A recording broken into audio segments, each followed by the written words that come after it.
talking about comparing conventional keratoplasty to the femtosecond laser assisted keratoplasty, which is the femtosecond laser keratoplasty is also known as IEK, or the intralaser enabled keratoplasty, and now the term is which is more favored is the FLAC, or the femtosecond laser assisted keratoplasty. Now the cut pattern is created by stacking pulses in any direction, and we have three cuts which are available. One is the anterior side cut, the ring lamellar cut, and the posterior side cut. So this is used to create the graft of various configuration: mushroom, top hat configuration, Christmas tree, or zigzag configuration, or tongue and groove configuration, and it can also be used to perform the lamellar cut. Now, if you look at the routine penetrating keratoplasty, there are some issues here, including the need for tight sutures, which leads to anterior-posterior and rotational misalignment of the graft, creating high astigmatism postoperatively.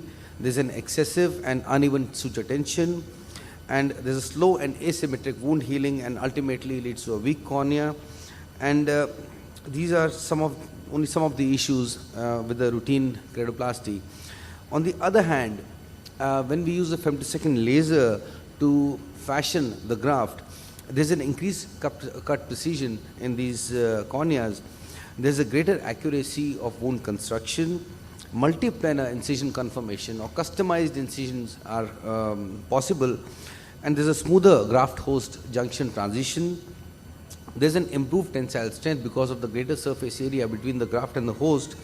Tight sutures are not required, and early suture removal is possible. So looking even at the earlier literature which came in around 2007 onwards, so some of these studies have highlighted superior incision integrity, less astigmatism, low astigmatism, early suture removal possibility, faster and better visual recovery. And Birbaum et al. In Cornea 2012, in a very large series of 123 eyes, noted a similar results, refractive results to a PK. In our own experience of 25 femtosecond laser keratoplasties, we found a superior outcomes in these eyes. However, I did have 3 graft rejections and 4 patients with the early cataract.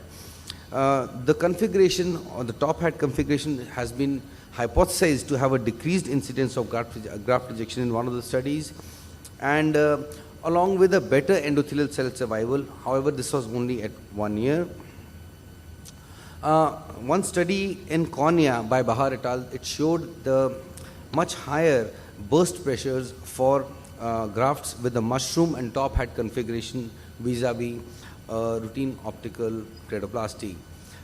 Other outcomes highlighted are better mean spectacle corrected visual acuity, mean endothelial cell loss, and time to suture removal, which was 4.1 months compared to 10.7 months in the conventional PKP group. However, there are certain limitations and considerations when we consider patients for a femtosecond keratoplasty. Any corneal opacity adequately dense to obscure the visualization of the iris, a desmetocele with impending corneal perforation, rupture, extreme thinning, previous corneal incisions, for example radial keratotomy or astigmatic keratotomy, that might provide a potential space into which the gas which is produced by the procedure can escape, corneal thickness requirements that are beyond the range of the system, which is 1200 microns for the IFS. Subjects with the pre-existing glaucoma may be, because these eyes are subjected to high pressure for almost more than a minute. So this is a typical screen which is used for surgical planning, and it has various parameters like the ring lamellar cut and the anterior side cut, posterior side cut, and the alignment incisions. So we can fit in according to the surgeon preference. And the procedure starts by mounting the donor button. It can be mounted on an artificial anterior chamber. In this case, it's a Moria's artificial anterior chamber. I've used the indigenous artificial anterior chambers as well. The important thing is that the eye should be, the cornea should be pressurized enough to withstand the applanation of the femtosecond laser patient interface. The epithelium has to be removed before we proceed with the femtosecond laser cut, and a good well-centered applanation should be achieved before we proceed on to the cut. So once the cornea is applanated, the cut is initiated and we can see the generation of bubbles. So the cut is proceeding from the posterior to the anterior side. In this case, there's a mushroom-shaped configuration of the graft. So usually the size or the discrepancy between the anterior and posterior side cut in case of a mushroom cut is about 1 to 1.5 or 2 millimeters. This depends on the surgeon preference. So we can see that the anterior side cut has been completed. And this is followed by the recipient cut. It's always better to mark the center of the cornea. So usually we use a Sinskey hook and we mark the center of the cornea. Pupil may be pilocarbonised. In these patients, again, we see the generation of bubbles, which is indicating that the posterior side cut has started. So these parameters now in the donor and graft, especially for keratoconic eyes, this is a patient of keratoconus, I keep them same. That gives satisfactory results in these eyes.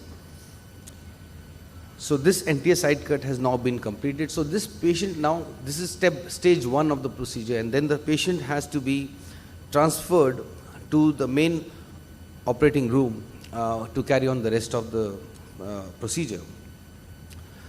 So it's very important to give a good block to the patient and to massage the eye so that the intraocular pressure is low when we are performing this procedure. So we can use a Sinskey hook or a similar blunt instrument. So this is used to separate the cleavage plane, which is created by the femtosecond laser. This can be done quite gently and quite easily. And once we notice that the aqueous is coming out, it's important to keep the anterior chamber formed by injecting a viscoelastic substance at this stage. And then a tooth forceps may be used to gently tease the tissue away. So minimal force is required to perform this. Sometimes a few tags may be left and they can be incised with the Vanna scissor, but that's uncommon in eyes without any corneal scarring. So just by holding these two corneal forceps, we can just tease away the whole of the recipient cornea, and we can see the excellent shape of the corneal graft which has been cut. So some of the examples: a 23-year-old male with keratoconus and refraction of -9 with -2.5, and this child had a scarring also with a mean keratometry of 65 diopters and a thin cornea. So post-operatively, the visual acuity was 20/20 with -3.5 sphere and -1.5 cylinder. And the keratometric difference was about 20 diopters. And on sham plug imaging, we can see that this is a very beautiful mushroom-shaped configuration of the graft, which has healed. And the graft host junction is extremely smooth, giving rise to very good quality of vision in this patient.